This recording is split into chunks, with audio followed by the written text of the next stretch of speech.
Hello, welcome to Bob's Dungeon. My name's Bob, I'll be your host. Boba Fett was introduced to the Star Wars universe in the animated portion of the holiday special.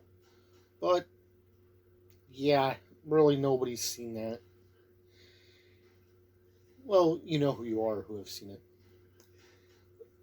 Everybody's real introduction to Boba Fett was in The Empire Strikes Back, and he quickly became a fan favorite and was loved by everybody. So, they unceremoniously killed him off in Return of the Jedi. The end. Well, not so much. In the comic books and in several novels, they talked about his survival in the Sarlacc pit, and Boba Fett was alive again, to the great joy of his many fans. In the prequels and in the Clone Wars cartoon, they expanded on Boba Fett's start and his history. But then Disney took over and Boba Fett was dead again in Return of the Jedi. Goodbye. So, in the Mandalorian TV show, Boba Fett made his grand return because he had survived the Sarlacc pit, and he's alive again. Now, he's got his own TV show on the Disney Plus thing. So, to celebrate Boba Fett being alive again, I figure I'll take a look at some of the old bounty hunter books for the old D6 Star Wars game. And we're going to start with Tatooine Manhunt for the first edition of the Star Wars role-playing game. This book has 32 pages and a copyright of 1988. It was published by West End Games, and all of the artwork in this book is in black and white, and it's pretty decent. So let's go ahead and look at that artwork. All of the pictures in this book is in black and white. And it goes back and forth from pictures of the movie itself to artwork taken from concept art made for the movies. But whether art or pictures from the movie, all the pictures in this book is very decent. To use this book, what you're going to need is, of course, a copy of this book and a copy of the core rules for the Star Wars role-playing game. And as many six-sided dice as you can get your hands on. The background for this adventure is that a rebel named Talon has this huge bounty on him. And he was supposedly dead for a while, but turns out he lived. So he's got a bounty on him, and he's hiding out on Tatooine. Enter the bounty hunters and the rebels. And it suggests that the players play as rebels, and they're looking for him so they can return him to the rebellion. But you could also run it with the players playing bounty hunters and hunting him down. However the Game Master wishes to use this book. But this book came with some accessories. So let's take a look at what accessories I have left. The first thing that it came with was it came with some little cardboard miniatures of ships. Just little bitty chips with ships printed on them. So you could use this game with another game they had out, that West End Games had out, called Star Warriors, which was a simulated ship-to-ship combat game. And it came with ships that you could use for that. And I've lost them. This was one of the first books for the Star Wars role-playing game I ever got. You could tell by how bad the condition is of this book. I've had it for over 30 years, so, you know. But the other things it came with was it came with this insert, which is just 4 pages, and it's a rules upgrade, so you can have more detail in your combat and some other stuff for the weapons. And it also came with this map. It's a double-sided map. On one side, you have a map of Mos Eisley, And it's got a few of the key locations printed out on it. And on the other side, it's got a map of the Mos Eisley Cantina, which is very cool. I've got a lot of use out of this map.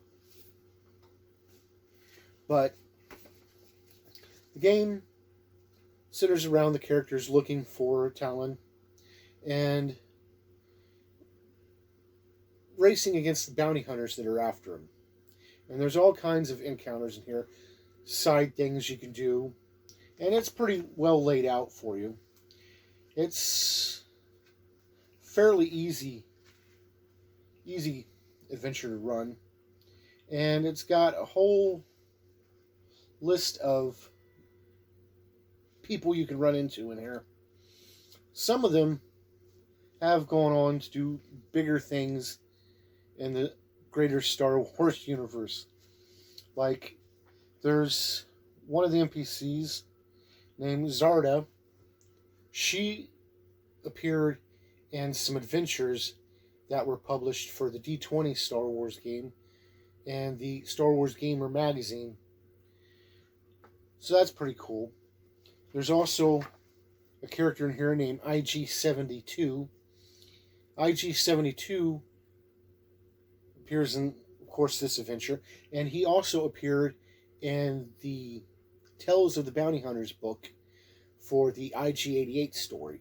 And he had a little bit of back and forth with IG-88. But there's one character in here named Jodo Kast. And he has gotten a lot more use in the Star Wars universe than just this adventure. He appeared in the video game Masters of Terakasi as a hidden character. He appeared in some comic books where Boba Fett found out that Jodo Kast was pretending to be him and went to file his grievances with him, so to speak. He also appears in some adventures published in the Star Wars Gamer magazine for the D20 system. But Jodo Kast is a weird character. He has Mandalorian armor, and he has a name of his own, but sometimes he pretends to be Boba Fett so he can get bigger bounties, and Boba Fett doesn't like that. But anyway, enough about them. This game has lots of encounters for you to run your characters into, and one of the neatest traps, I'm not going to give the details of it because I don't want to spoil it for anybody that may run this or play in it, but